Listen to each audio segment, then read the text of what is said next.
Chile vuelve a crecer con el gobierno militar y vuelve a superar la pobreza y a desarrollarse en todos los aspectos con el gobierno militar. A pesar de que al gobierno militar le tocaron estas dos crisis mundiales, la del 73 al 75 y la del 80 al 84, ¿no?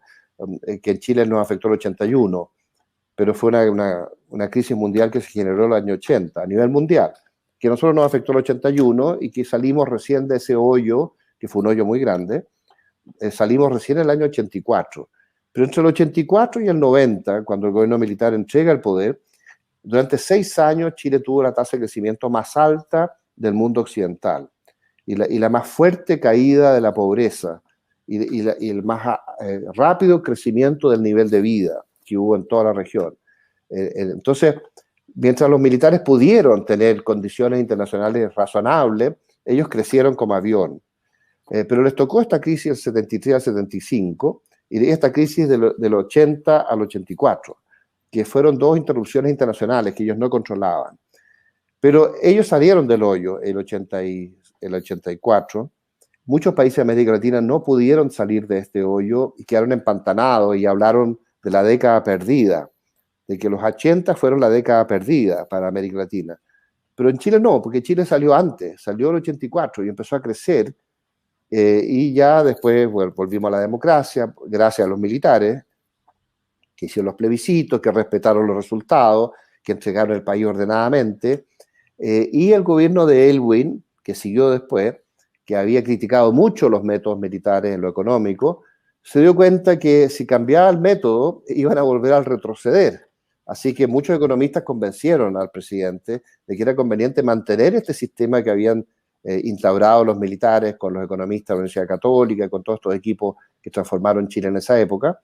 Y el país siguió creciendo porque no se transformó el sistema, a pesar de que había muchas ideologías de izquierda que presionaban para hacer pequeños cambios. Y muchos de esos pequeños cambios que se fueron haciendo en los años 90 fueron afectando el desarrollo de Chile y fueron impidiéndole crecer más de lo que debiera. O sea, Chile debió haber crecido mucho más de lo que creció y debió haber seguido creciendo. Pero todos estos pequeños cambios que se fueron introduciendo por razones ideológicas en los años 90 fueron empantanando el desarrollo económico. Después nos tocó una crisis del 97 al 98, que fue la crisis asiática, pero volvimos a crecer, sobre todo con el presidente Lagos, se volvió a crecer, hasta que yo te diría el año 2008, 2007, 2008, que acompañado por la crisis mundial también de esa época, el país nunca más volvió a crecer. El país nunca más volvió a crecer después del año 2008. A pesar de que hubo un pequeño repunte con Piñera, el primer gobierno de Piñera después del terremoto, pero eso es lo que en cierto modo fue compensar el daño del terremoto. Pero ya el cuarto año del primer gobierno de Piñera no se creció. Y después, con las reformas del segundo periodo de Michelle Bachelet, se crearon las condiciones para que el país ya no pudiera volver a crecer, ni ahora ni en el futuro, a las tasas que estábamos acostumbrados antes, a las tasas de crecimiento. Entonces, Bachelet nos crea las condiciones para la pobreza. Y por eso que es tan peligroso toda esta revolución de izquierda que se ha estado produciendo, porque ellos están consolidando esta revolución que le impide a Chile salir de la pobreza. Chile estuvo a punto de ser un país desarrollado. Habíamos llegado a bajar la pobreza a menos del 8%.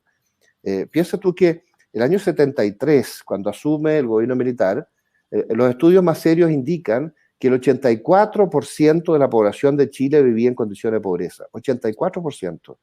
Y al final teníamos menos del 8%. O sea, bajamos del 84% de pobreza al 7,8%. Sin embargo, hace un par de años que la pobreza está volviendo a crecer y ahora se plantea, que hay unas indicaciones por ahí de que hemos llegado a subir la pobreza al 13,6%.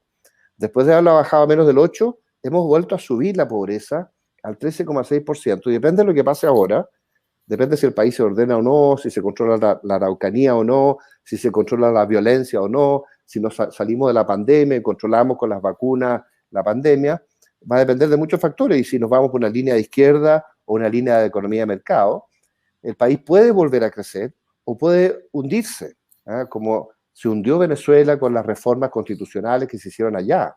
Y nosotros estamos a punto de hacer reformas constitucionales que nos pueden hundir, porque esta constitución actual nos ha permitido todo este enorme desarrollo, porque la reforma efectivamente se hizo el año 80 y se empezó a implementar el año 90, pero esa línea constitucional ya la venía ejerciendo el gobierno militar antes. O sea, esa misma política que está reflejada en la Constitución, esa misma política es la que a Chile le permitió crecer y llegar a ser el país más desarrollado de América Latina. Y eso está en cuestionamiento hoy día.